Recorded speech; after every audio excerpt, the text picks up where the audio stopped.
Manuel, yo soy de Leganés y al nombrar Leganés me he conmovido. Leganés fue la población con mayor mortalidad en residencias de toda Europa.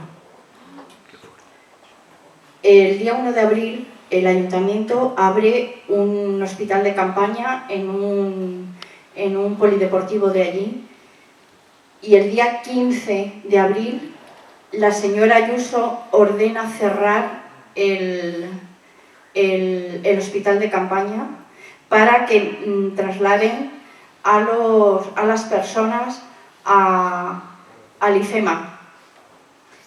Como ha dicho antes Manuel, tan solo 23 personas residentes de todo Madrid acudieron al IFEMA.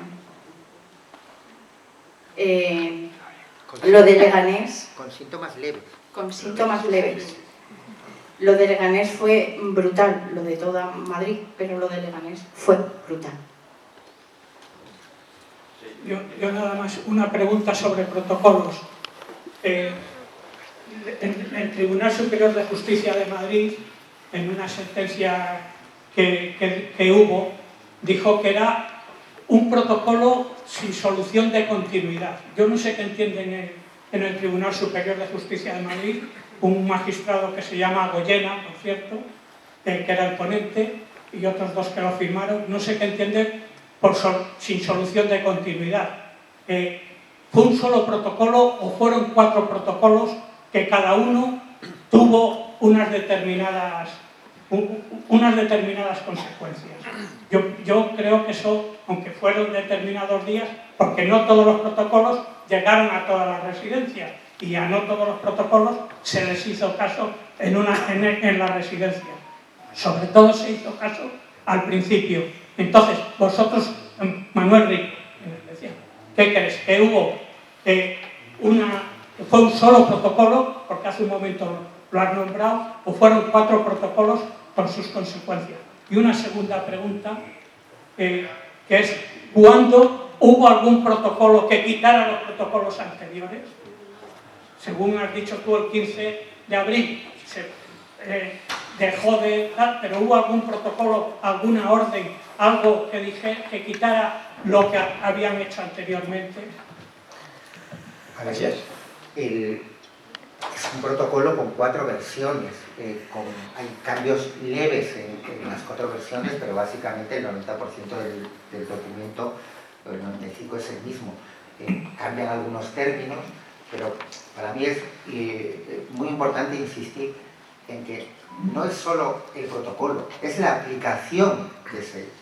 ¿Vale? Porque voy a poner un ejemplo de otras 2 comunidades que creo que se va a entender mejor. En Cataluña hubo también un protocolo mucho más suave en los términos, pero también murieron más de 2.700 personas en esos 2 meses sin derivación hospitalaria. Pero en Castilla-La Mancha, que no hubo protocolo, que se sepa, hubo junto con Madrid y Cataluña, entre las 10 regiones de Europa con mayor exceso de mortalidad, que eso lo miden los técnicos, como saben cuál es la mortalidad prevista y cuál es la que hubo, y la diferencia es el exceso de mortalidad. La región de Europa con mayor exceso de mortalidad en el 2020 fue Madrid, pero Castilla-La Mancha y Cataluña están también entre las 10 primeras. ¿Vale? Y esto lo digo porque hay que investigar todo, y muchas veces los más interesados en politizar, en el caso de Madrid, y que esto parezca una cuestión de los que están enfrentados a Ayuso, es el gobierno del PP. Pero no, las 7.231 personas no eran todos votantes de un partido, hay de todo, ¿vale? Lo que hay que conocer es la verdad. Lo que pasa es que aquí el gobierno es de un color. Pero vuelvo, retomo, Castilla-La Mancha, otro color político, ahí gobierna el PSOE, no hubo protocolo, pero el exceso de mortalidad fue brutal. Por lo tanto, que sí, que el protocolo nos llama la atención, que yo he hablado muchísimo sobre ello, pero que está la aplicación, porque si hubiese habido un protocolo brutal, sin una aplicación brutal, no habría habido problema. Sí, habría habido, que se haya hecho ese protocolo, pero habría sido mínimo. Y si hay una comunidad donde no hay un protocolo, pero hubo abandono de las personas residentes, pues también es un problema. Y luego, insisto, y esto sí que es una excepción de Madrid, hay que analizar las 4 cosas en su conjunto, porque para entender la responsabilidad política son las 4, no solo el protocolo. Y a mí eso es lo que me gustaría que quedase de la conversación, de la presentación de hoy. Formalmente no hubo tampoco era necesario un protocolo que derogase los anteriores, simplemente se dejaron de aplicar. Depende insisto, de la zona del hospital. He puesto en torno al 15 de abril para que nos hagamos una idea de que hubo 4 semanas críticas. Hay residencias y hospitales donde se empieza a derivar antes. Todos los hospitales tenían el protocolo. A lo mejor en aquel momento había en Madrid 472 residencias operativas.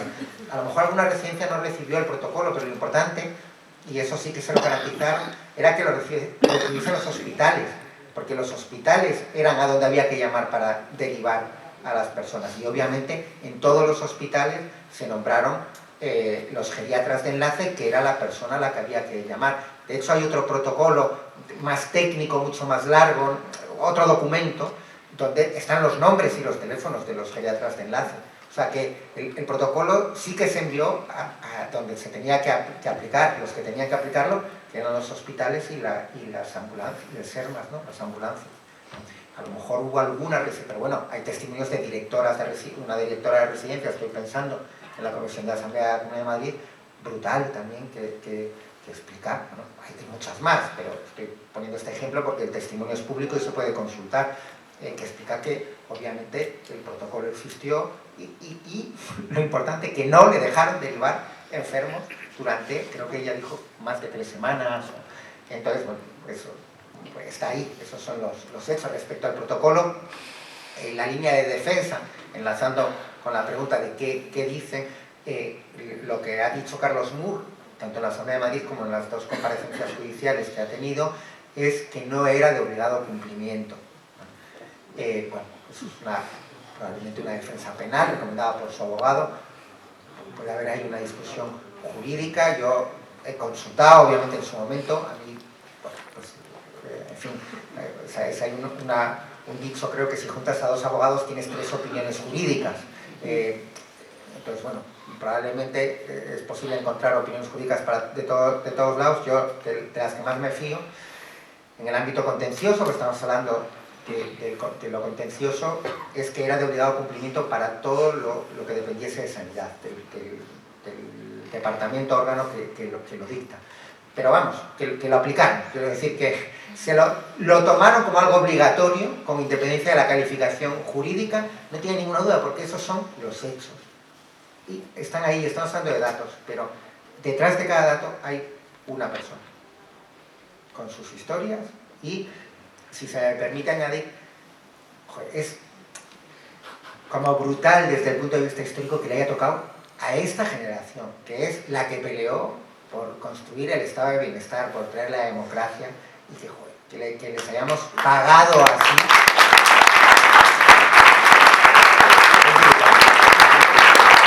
Sería con cualquiera, pero hay como ese componente además de... Perdona, tan miserables somos que nadie se saltó las órdenes, se las pasó por el forro y intentó proteger a nuestros mayores. Tan miserables somos. Bueno, a ver, primero, yo no sé si alguien se lo saltó, seguro que habrá habido, y yo de lo que estoy seguro es de que las trabajadoras de las residencias hicieron lo posible y lo imposible para que estuviesen razonablemente cuidadas, pero claro, estamos hablando de qué situación estamos hablando, lo mencioné antes. Cuando salíamos a los balcones a aplaudir a los sanitarios, que es el aplauso más merecido probablemente de los últimos 40 años, nos olvidamos de las trabajadoras de la residencia. La mitad del aplauso tenía que ser para ellas. Yo como sociedad, a mí me avergüenza, porque no es los valores en los que me criaron mis padres, me educaron mis padres, me avergüenza que no haya manifestaciones masivas por este tema. O sea, yo no lo entiendo, no me entra en la cabeza. Ahora, yo no puedo, seguro que ha habido gente que estoy seguro que ha habido gente que se lo ha saltado y que han hecho lo posible, seguro, porque bueno, pues en la sociedad hay gente miserable, pero hay gente muy buena, por fortuna, ¿no? Si no, esto sería invivible. Pero yo no te puedo responder a esa pregunta, porque respondo desde el sentido común. La respuesta es que esta hija de su madre la han votado por mayoría absoluta. Claro. Esa es la respuesta. Yo tengo aquí yo quiero exponeros los hechos, lo que conozco, lo que he investigado, porque para mí eso es súper poderoso, igual que las compañeras y el compañero Javier han pedido ayuda. Yo, si puedo haceros una petición, es hablad de esto, hablad en vuestros círculos, que no se olviden, hablemos de ello, porque es que tenemos de nuestra parte los hechos, tenemos de nuestra parte la verdad, y la verdad, joder, hay mucha gente interesada en que no se conozca, pero también es poderosa. Entonces, hablemos de ello, que no se olvide, porque el deseo más absoluto aquí en Madrid, de los responsables de la Comunidad de Madrid, y en otros sitios de otros responsables, es que se olvidase el tema, enterrar el tema, enterrar con los fallecidos, enterrar también los hechos. Tenemos que evitar a toda costa que no se entierre, porque eso sí que como sociedad pues, tenemos esa batalla por dar. Y a mí, ver hoy esta sala así, para mí es un chute, y es, bueno, que hay esperanza en seguir dando esa batalla. Sí. Yo quería preguntar a Manuel Rico Telegraphic, muy rápido. ¿Cuál fue la reacción, si la hubo, del gobierno de la comunidad autónoma hacia el ofrecimiento de la Unión Militar de Emergencia? Nada más. Bueno, a ver, eso quien lo explica mejor es Alberto Reyero en su libro, ¿no? No solo eso, sino también, bueno, que según explica, bueno, Reyero pidió explicaciones públicas, incluso de por qué no se aceptaba desde el primer momento la ayuda, se terminó aceptando regañadientes. No solo eso, sino también determinados equipos, yo creo que eran básicamente el Ayuntamiento de Madrid en este caso, pero que se enviaron a otras comunidades autónomas, que a mí lógicamente la solidaridad entre comunidades me parece absolutamente necesaria, pero bueno, con la situación que había aquí, que era el peor sitio, o sea, si hay una comunidad que no estaba en disposición de ayudar a las comunidades limítrofes, era la Comunidad de Madrid, ¿no? Pero también se hizo, bueno, yo la única explicación que tengo para eso también es para salir a hacer unas declaraciones diciendo que solidarios somos, ¿no? ¿Por qué se cierra? Hay una cosa más brutal que la UME, que es ¿por qué se cierra el FEMA? Cuando se cierra el FEMA estaban muriendo cientos de personas, alguna menos, pero más de 100 personas al día en las residencias de Madrid. ¿Por qué se cierra? Quiero decir, ¿cuál es la lógica? O sea, tú tienes a personas falleciendo todos los días, insisto, ¿sabes dónde es? Creas un hospital de campaña, dices que eso es el Hospital Milagro, que es maravilloso, y lo cierras a las 6 semanas. Tendría que haber cerrado en junio, ¿no? Y FEMA era un bluff. Bueno, claro, pero es que es un bluff que estamos hablando de que forma parte de una operación y de una serie de decisiones en las que las consecuencias son la muerte de muchas personas, ¿no? Y el cómo fallecieron, porque insisto en cómo fallecieron. Bueno, hablamos de los fallecidos. Yo creo que es prácticamente imposible encontrar un superviviente que no haya o empeorado su deterioro cognitivo, su movilidad física. Estuvieron semanas, meses en algunos casos, pero semanas a veces encerrados en las habitaciones porque residencias que no podían sectorializar. Esto está en informes de Médicos Sin Fronteras y de Amnistía Internacional, que hicieron 2 informes bueno, pues muy detallados y muy buenos en ese sentido, de aportar conocimiento y aportar verdad, bueno, donde encerraron en las habitaciones. Ahí estoy pensando en un pasaje del informe de Médicos Sin Fronteras donde dice que enfermos que golpeaban las puertas para salir. En este caso, creo que también era sobre una residencia en Castilla y León, ¿no? Porque el 75% de todos los fallecimientos en esa primera ola, entre toda España, se producen en Madrid, luego Cataluña y las 2 Castillas, ¿no? Ahí es donde se produce el foco tremendo, ¿no? Bueno, pues es que los supervivientes, bueno, la angustia. Recuerdo una conversación con una trabajadora de una residencia que decía, claro, hablaba con una persona con Alzheimer, que de repente su hija había dejado de ir a verla y no entendía por qué. Claro, bueno, pues como le explicaba que no, pues que todos los días explicarle lo mismo que no. ¿Sabes? O sea, lo que sufrieron también los supervivientes es tremendo. ¿Y cómo murieron los que murieron? Es que hay una cosa que se llama derecho a una muerte digna. En el segundo informe, Amnistía Internacional hizo 2, se habla de la violación de 5 derechos fundamentales. Uno es a la muerte digna. Claro, nos centramos en lo más, joder, es que es eso, los fallecidos, ¿no?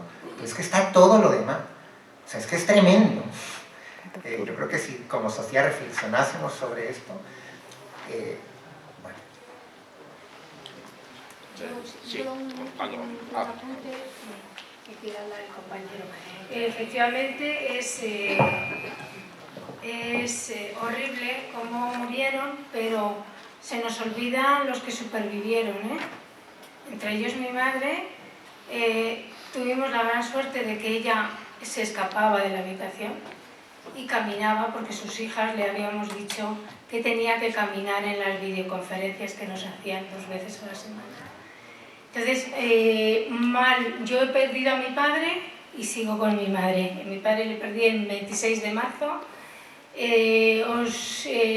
No cabe en la cabeza de nadie que hables con un médico y te diga que se está muriendo tu padre y que no puedes llamar al hospital. Intentamos llamar por teléfono, intentamos todo lo posible, ir con el coche. Y efectivamente las órdenes eran radicales. A la entrada del hospital te veían en silla de ruedas o te veían que no coordinabas cognitivamente y no había manera. Incluso, por supuesto, no iban las ambulancias a la residencia. Los que conseguían llevarlo en una ambulancia privada, a la entrada del hospital lo rechazaban. Y yo en la residencia donde falleció mi padre, soy testigo directo de que hubo 2 traslados al Gómez Ullá, porque las personas que trasladaban eran viudas de militares. Y ellos sí estuvieron, y de hecho estuvieron en la habitación con su familiar. Entonces, ver que tu padre se está muriendo solo, que vives a 150 metros de la residencia y no puedes estar con él, te alegra porque se van a salvar 2 personas, pero te destroza pensando que tu padre no va a tener esa oportunidad. Así que si os dicen lo contrario, yo os lo puedo asegurar, lo que se sufre y lo que pasamos para poder conseguir que lo trasladaran y no conseguimos. Si queréis ya terminamos. Una pregunta más. Sí, vamos, una pregunta más. Javier, Muy breve. hay pedidas 4 palabras. No sé si hay tiempo. Hay un compañero que ha